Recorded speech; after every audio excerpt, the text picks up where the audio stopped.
ఇక కడియం శ్రీహరికి ఇచ్చింది క్లీన్ చిట్ కాదు బ్లాక్ చిట్ అన్నారు మాజీ మంత్రి తాటికొండ రాజయ్య. పార్టీ మారినట్లు కడియం శ్రీహరినే బహిరంగంగా ప్రకటించారన్నారు. ఫిరాయింపుల వ్యవహారంలో స్పీకర్ నిర్ణయం ప్రజాస్వామ్యానికి బ్లాక్ డే అని స్పీకర్ను సైతం కోర్టు పరిధిలోకి లాగుతామన్నారు.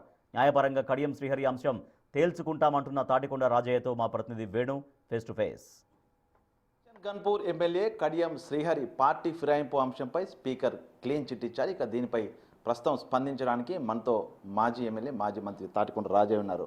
సార్, ఏంటి ఎట్లా చూస్తారు? కడియం శ్రీహరి పార్టీ ఫిరాయించలేదు, క్లీన్ చిట్ ఇచ్చారు స్పీకర్, ఏంటి మీ స్పందన ఏంటి?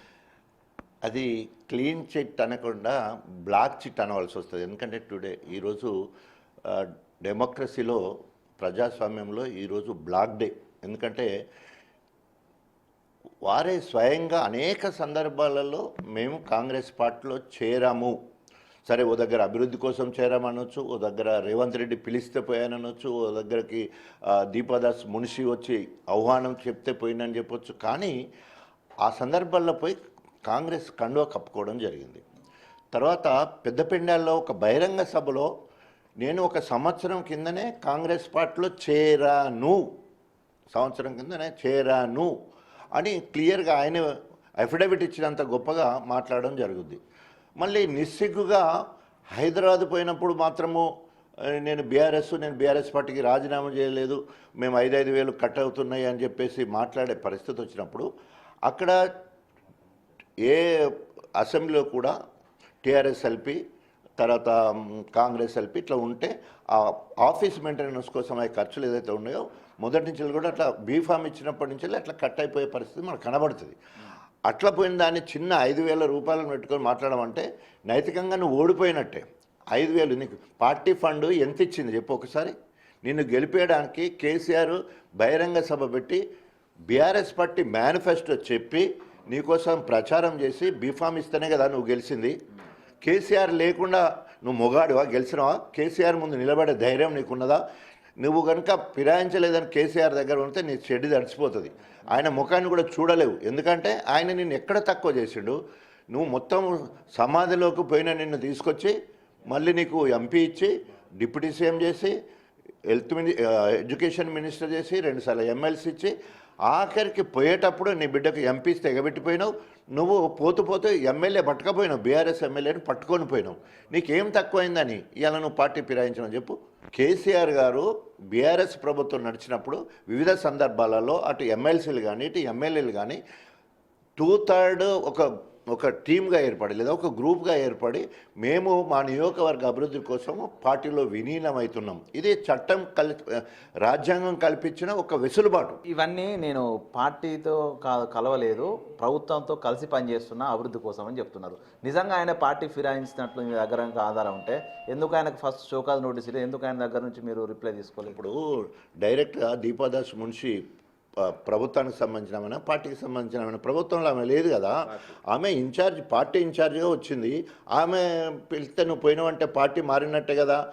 ఆమె తర్వాత రేవంత్ రెడ్డి అప్పుడు పిసిసి అధ్యక్షుడు కూడా ఉన్నాడు. ఆ ఇద్దరి సమక్షంలో నువ్వు పార్టీ కండువ కప్పుకుంటావు కదా, నీ బిడ్డ కండువ కప్పుకున్నావు కదా, ఇద్దరు కలిసి అది అంతకంటే పెద్ద సాక్ష్యం ఏం కావాలి? సో కేసీఆర్ గారి ఆదేశం మేరకు వివేక్ గౌడ్ గారు కేసు వేయడం జరిగింది. ఇంకో దగ్గర ఇంకొకరు ఎవరేస్తేంది? నువ్వు టెక్నికల్గా ఎట్లా తప్పించుకోవాలని చూస్తున్నావే తప్ప నీకు నిజంగా నైతిక విలువ ఉంటే, రాజ్యాంగం మీద గౌరవం ఉంటే, ప్రజాస్వామ్యం మీద గౌరవం ఉండేది ఉంటే, నువ్వు తీసుకున్న నిర్ణయము కరెక్ట్ అయ్యేది ఉంటే డెఫినెట్గా రాజీనామా చేయాలి కదా. ఎస్, నేను 2011లో కాంగ్రెస్ పార్టీ ఎమ్మెల్యే గెలిచిన తెలంగాణ రాష్ట్ర సాధన కోసం అధికార కాంగ్రెస్ పార్టీ ఎమ్మెల్యే పదవికి రాజీనామా చేసిన, ప్రాథమిక సభ్యత్వానికి రాజీనామా చేసిన, మళ్ళీ నేను తీసుకున్న నిర్ణయం కరెక్ట్ కాబట్టి ప్రజల్లోకి వెళ్తే బ్రహ్మరథం పట్టారు, నాకు పూలదండలు పడ్డాయి. ఒకవేళ నువ్వు అభివృద్ధి కోసమే పోయినని అంటున్నావు కదా, నువ్వు అభివృద్ధి కోసం పోయినని చెప్పేసి రాజీనామా చేసి తెలంగాణ మొత్తం తిరుగు, నీకు పూలదండలు పడతాయా చెప్పుల దండలు పడతాయా తెలుస్తుంది.